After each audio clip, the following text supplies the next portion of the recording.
October 29, 2018. Lion Air Flight 610. 13 minutes after takeoff, 189 people dead. March 10, 2019. Ethiopian Airlines Flight 302. 6 minutes after takeoff, 157 people dead. Same plane, same problem, same result. 346 people. 2 crashes, 5 months apart, both caused by a software system that pilots didn't even know existed, a system that Boeing fought to keep secret, a system called MCAS. The CEO walked away with $62 million. No prison time, no criminal charges against executives. Boeing paid a fine. Nobody saw the inside of a courtroom. This is the Boeing 737 MAX. The 737 is Boeing's bestseller. First flew in 1967. More than 10,000 built, the workhorse of commercial aviation. When Boeing needed a fuel-efficient update, they created the MAX. But there was a problem. Airbus had released the A320neo, more fuel-efficient. Airlines were switching. Boeing was losing market share. They needed the MAX faster than they could safely build it. The MAX used bigger, more efficient engines. But bigger engines changed the aerodynamics. At high angles, the plane wanted to pitch up dangerously. Boeing needed a fix.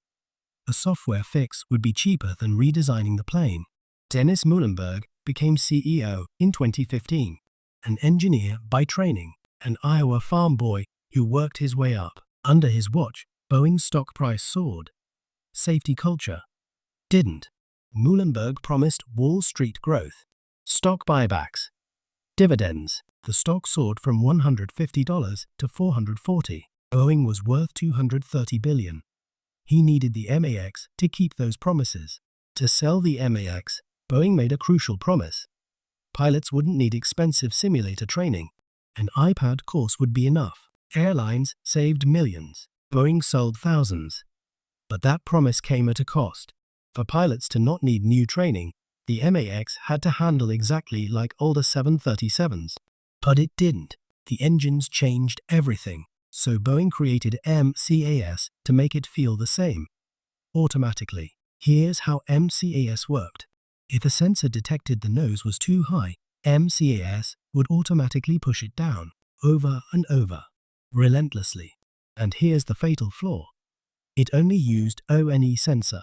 One sensor fails, the whole system goes haywire. Boeing's own engineers knew MCAS was dangerous. Internal messages called the system EGREGIOUS, one test pilot wrote. This airplane is designed by clowns who are supervised by monkeys. Boeing leadership didn't listen. Boeing told the FAA that MCAS was minor, not significant enough to mention in pilot training. The FAA agreed. In 2016, they approved removing MCAS from the flight manual entirely. Pilots would never know it existed. There was a safety feature that could have helped. A light that warned pilots when the two angle sensors disagreed. Boeing made it optional. It cost extra. Neither Lion Air nor Ethiopian Airlines bought it.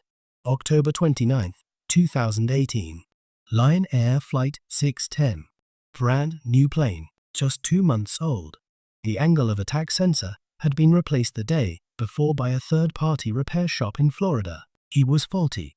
The faulty sensor told MCAS the nose was too high. It wasn't. MCAS pushed the nose down anyway. The pilots pulled back. MCAS pushed down again. Pull, push, pull, push, 21 times in 11 minutes. The pilots didn't know what was happening. MCAS wasn't in their training. It wasn't in their manual.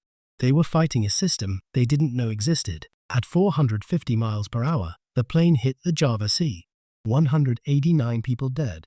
Bodies scattered across the seabed. The youngest was an infant. The oldest was 64. All gone because of software they'd never heard of, on a plane everyone said was safe. Boeing's response. They blamed the pilots. Indonesian pilots, they implied, weren't trained as well as Americans. The plane was safe. MCAS worked correctly. Just follow the checklist. 8 days later, Boeing sent a bulletin to airlines. For the first time ever, they mentioned MCAS. Pilots were furious. What is this system? American Airlines pilots demanded answers. Boeing scheduled a conference call, then cancelled it. The FAA did its own analysis after the Lion Air crash. They calculated, if nothing changed, there would be 15 more fatal crashes. 15 over the next 45 years.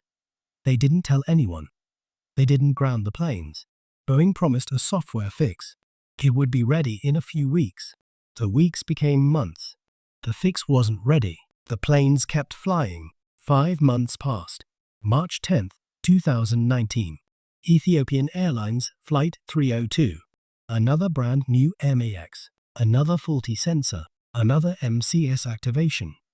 Another plane full of people who trusted Boeing. The Ethiopian pilots had read the Boeing bulletin. They followed the checklist. They disabled MCAS. But the plane was already in a dive. At 375 miles per hour, the manual controls were physically impossible to move. Captain Getachew, 29 years old. 8,000 hours of flight time. First Officer Ahmed Noor Mohammed Noor, 25. Ethiopian Airlines' training was world-class. These weren't inexperienced pilots. They just couldn't save a doomed plane. 6 minutes after takeoff, Flight 302 hit the ground at 500 miles per hour. The impact crater was 45 feet deep, 157 people, 35 nationalities, vaporized. After the Ethiopian crash, Boeing still didn't ground the planes. Muhlenberg called President Trump directly. He told the president the MAX was safe. 2 days later, the FAA finally grounded the fleet. America was the last country to act. 387 planes grounded for 21 months. 8,600 weekly flights cancelled, the longest grounding in aviation history. All because Boeing cut corners to save money. Boeing's stock crashed. $40 billion in market value evaporated. Orders were cancelled. The company reported its first annual loss in 20 years. Muhlenberg went before Congress. Senators showed him the internal messages. Designed by clowns, I wouldn't let my family fly on it. They asked if he'd take a pay cut in solidarity with the families. He said no. His total compensation that year, $23 million. December 23, 2019. Boeing fired Muhlenberg. But fired is generous. He walked away with $62 million in stock and pension. No severance, technically. Just everything else. Boeing paid $2.5 billion to settle with the Justice Department. Criminal fraud charges. They admitted their employees deceived the FAA, but no executives were charged. 2 test pilots took the fall. The families called it a slap on the wrist. BP paid $4 billion for Deepwater Horizon. 11 workers died there. Boeing killed 346 people and paid less. Math that only makes sense on Wall Street. The SEC charged Boeing with securities fraud. They misled investors about MAX safety. The penalty? $200 million. Muhlenberg personally? $1 million. The families got nothing from those settlements. Zipra Curia lost her father, Joseph, on Ethiopian 302. She said, Boeing executives should be walking away in handcuffs.